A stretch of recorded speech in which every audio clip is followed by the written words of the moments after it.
Callie just brought in a live bird and I don't know what to do with it.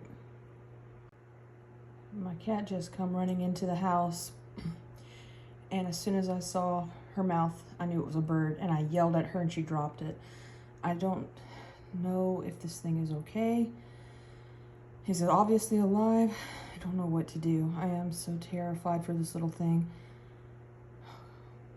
If anybody knows, his heart is beating, so you're safe, baby. I got you. She's not gonna get you no more. I don't know what to do to help him. I hope he doesn't have any broken bones or broken neck. Oh my God, poor baby. It just flew out of my hand, so I think it's gonna be okay. So I'm gonna try to grab it and let it go. I had to put my cat outside because she definitely wants to kill that bird.